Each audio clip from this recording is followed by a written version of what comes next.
Hello everyone, this is the final game trailers, and on today's episode, goodbye Kojima. I'm happy, I'm an internet commenter, I'm glad you're gone.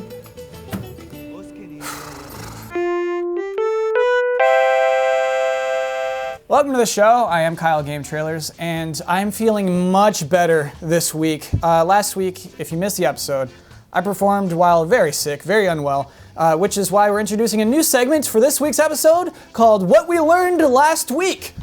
Number one, hey, if you're feeling sick, just don't do the show. Number two, this is pronounced DNA.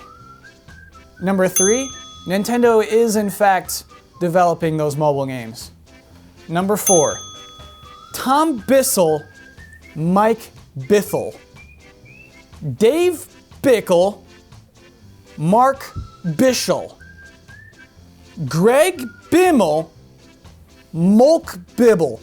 Got it. Oh my, got it. Okay, that's all straightened out. Let's start the episode for this week.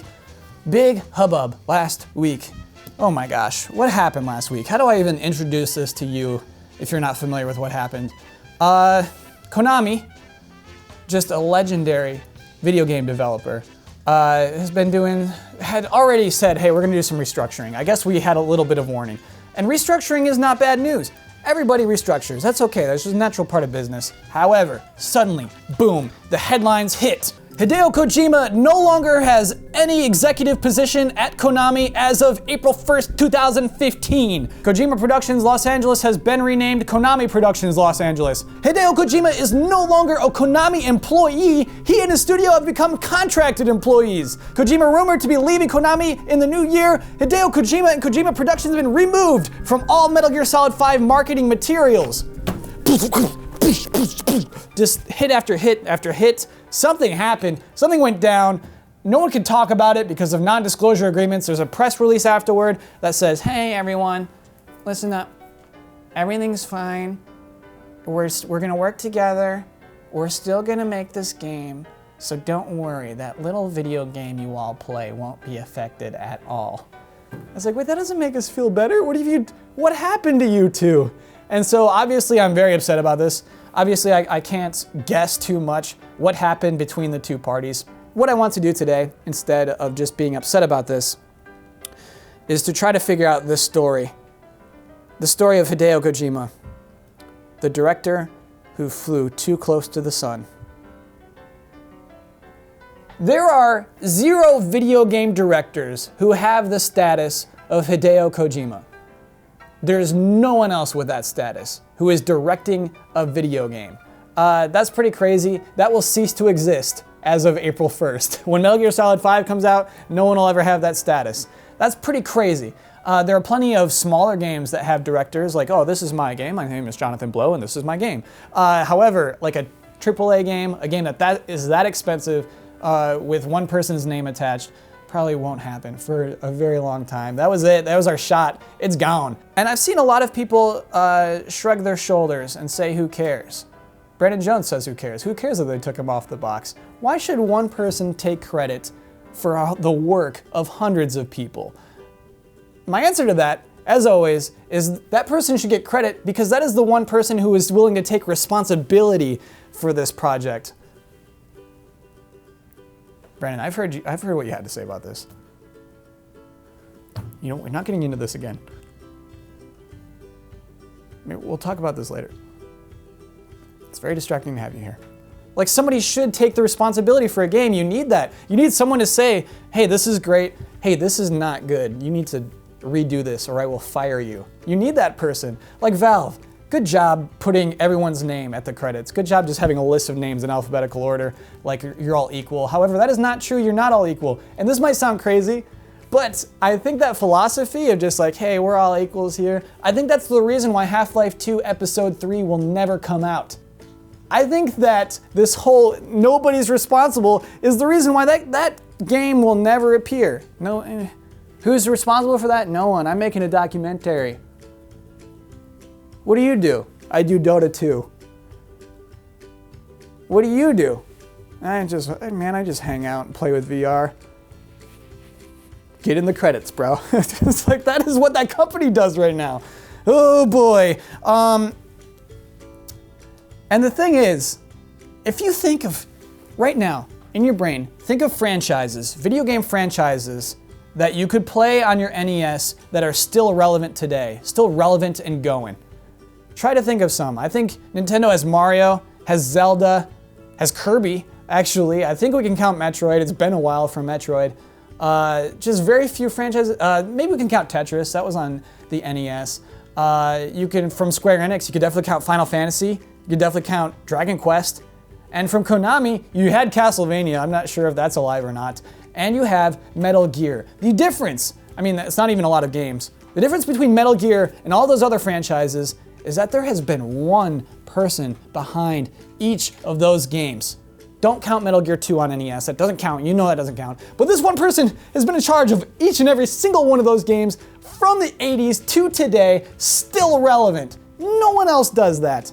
Here's the problem behind that, is that it's also rare because he owns that franchise. Konami owns the rights to the franchise, but Kojima is that franchise. If you think of even, I guess the next closest example would be Eiji Aonuma with Zelda. Nintendo allows him to be the face of Zelda. Look at this interview. This was in Game Informer this month. This is like Zelda's keeper. Zelda's keeper, and they're showing his face. Here I am. I'm in charge of Zelda now. I don't direct anymore, but I'm in charge of Zelda. Troubling question. This is the third question asked in this interview. What is your relationship with Mr. Miyamoto? Okay, Aonuma says, first and foremost, he is my boss, so I have to do what he says. If he says that we are going to make a game a certain way, then of course that is something I'll do. That's, I mean, oh God. You already know how much Miyamoto bugs me. Someday I'll do my Miyamoto episode, but oh my God. Aonuma's not in charge, obviously not. No one can be in charge. Oh God. You know, Miyamoto's not directed one game since a Mario Paint game for the disk system. That weird disk system for the N64. Ocarina of Time before that, but then, you know, Mario Paint for this, and then never directed a game since. Directs 3 little Pikmin movies, but no video games. Waltzes around the office asking people why they're putting rocks where they did. I'm not making that up. That's what Miyamoto says. He's proud that he asks people where his rocks are. Why'd you put that rock there? Miyamoto. When he's making Super Mario Brothers, nobody's like, hey, why'd you put that cloud there, Miyamoto? Like, that's not conducive to creativity. Why'd you put that cloud there? Why is that there? Why anything? Let me tell you that you're doing that wrong. Oh man. Oh, he gets me worked up. We gotta move on. We're talking about Kojima today, not Miyamoto. Bring that temperature down. If we could talk about Hollywood for a second, we're gonna get a Hollywood zone. Let's get into entourage mode. Let's think about the Kardashians for a second. Let's think about big pictures. Let's talk about cinema, the silver screen. Let's talk about how movies are made. Directors in Hollywood are normally a big deal. You normally get a lot of credit if you're a director as opposed to what you get as a video game director. However, directors are very rarely in charge of a franchise. If you have a long-lasting franchise, it's very rare that you have one director who's directing each film, because if you're a movie studio, you don't want a director in charge of it. You don't want a director's voice to control your franchise. So what you do is, like, if you got Harry Potter, you get a different director for each one. You got James Bond, I need a different director. Mission Impossible, I need a different director. And so it's actually a good deal. If you're a director, big whoop, you know, if you get replaced on the next movie. You got to direct that franchise, like a Marvel movie. You come in, you direct your Marvel movie, you do Thor 2, you get a little credibility, you go on, you direct any movie you want after that. Marvel says goodbye, thank you for that. A recent example of something that's kind of close to this Kojima scenario, Edgar Wright was going to direct Ant-Man. It was lined up, it was happening. He made a script with one other writer, they had it going. Marvel looks at it and says, oh, no, here's our new script. And Edgar Wright says, no, it's not quite my vision, here's the script. And Marvel says, oh, okay, go. No, we don't need you. And Edgar Wright says, what, I'm the director. And Marvel said, you are expendable. Welcome to the modern era of cinema, where directors are nothing. And that's how that is. Here's the thing. Video game publishers, movie studios, they are the ones who make the financial investment.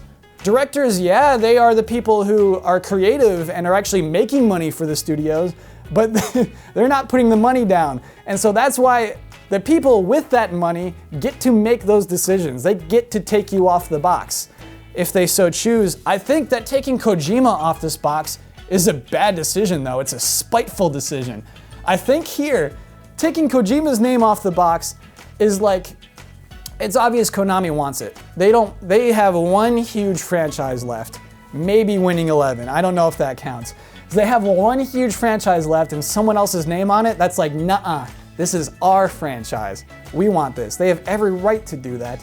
However, how do you, a day after you say you're taking Kojima off the box, how do you also say, we're hiring for the next game in the Metal Gear franchise?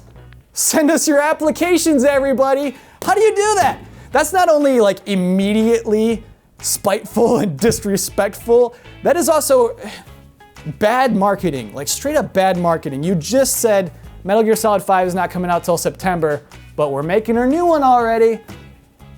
When you play that game in September, rest assured, this is simply another chapter to tide you over until the next sequel. They're gonna Assassin's Creed this game. And that's crazy. Kojima would not have done that. This whole thing, this recent turn of events, had me rereading the final hours of Metal Gear Solid 2. This is something that Jeff Keighley wrote in 2001. I didn't read it till, I think, a couple of years ago. And it still holds up. It's still very interesting. I gained a lot of respect, not just for Keighley, but Kojima after reading this. It's cool to read. One particular part I want to talk about that always stood out to me is that in the year 2000, prior to E3, people developing PlayStation 2 games didn't know what other people's PlayStation 2 games looked like. So Kojima's working on Metal Gear Solid 2 right now without any clue of what other PS2 games look like. He's nervous. And then there's a leaked screenshot of some other game, some other PS2 game, and he's like, oh my God, this is so good. They're not gonna like what I made. People are gonna think my game's garbage. Metal Gear Solid 2 sucks. It's like, so he makes this 9-minute trailer. He's not feeling good about it. He's on the plane to Los Angeles. He's doomed. He's like, oh my God, what am I even gonna, they're gonna just laugh at me. I don't have enough polygons in my character models. I'm a sham. I can relate to this feeling. So he goes there. He's at E3. Sony has presented the PlayStation 2. It's coming this year. You can buy it. Here's the price. And then Konami presents. Kojima comes. He gets to introduce his trailer. He presents it in English. He memorized the speech in English on the plane ride. He's nervous. He's like, okay, here's Metal Gear Solid 2. Trailer goes on, 9 minutes. At the end, people are cheering. They don't just like Kojima's trailer, they're cheering for it. He went from, oh, this is garbage, they're gonna hate it. Oh my gosh, they love it. This is my favorite excerpt. I'm just gonna read this. Flying back to Tokyo after the show, Kojima was on top of the world. Those few days were the best time of my life, to be honest. I remember sitting on that plane and just saying to myself quietly, I need to keep my cool here. I need to not get too excited or consider myself a star. I need to maintain a level of humbleness. Kojima was feeling pretty good about himself when he got back to Tokyo. In fact, he couldn't wait to tell his wife about how he had the best few days in his life. Arriving at his house in Tokyo, Kojima greeted his wife and began to tell her about E3.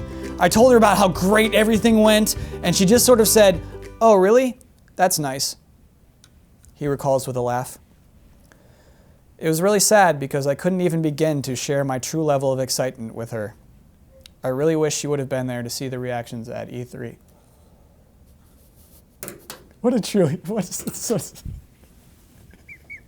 That's the origin story. This is the reason why Kojima is who Kojima is today. That's why he makes a company called Kojima Productions. That's why it's a Hideo Kojima game. So he can say, look, honey, I'm there, I'm on the box, baby. Look, I'm something, baby, I'm something. I'm in this game, I'm in Ground Zeroes. Look, I'm there, baby. You have to save me in this game. Great, sweetheart, good job, you're in a video game. I don't know what to tell you. Just Appreciate me for once, baby. I love you. Oh, Hideo, I know that you love me, and I appreciate that. Thank you. Oh, God. She's never gonna love that man. And that's the guy who owned a franchise and no longer does. What I mean to say is, where I'm getting at is, yeah, next year, 2016, Hideo Kojima will be a free man. The next game he works on, if it is the size of Metal Gear Solid 5, it's not gonna be his. No one's gonna put that much money into a game that belongs to someone else. Why would you? Why would you invest a ton of money into something that you can't own? That's not an investment. If it's something smaller, it will be his. He'll be able to do whatever he wants, but it'll never be on the scale of Metal Gear Solid 5. So it's very interesting. This might be the last true Metal Gear Solid game after all. All it took was a very snapping, violent exit of Kojima and his team. People say I whine too much these days, so let's be happy about this somehow. This is good news. This next game's gonna be great. Everyone, that is the show for this week. If you're on Twitter, you can find me at GameTrailers. I'll be back here next Wednesday. Hope to see you then. Thanks for watching.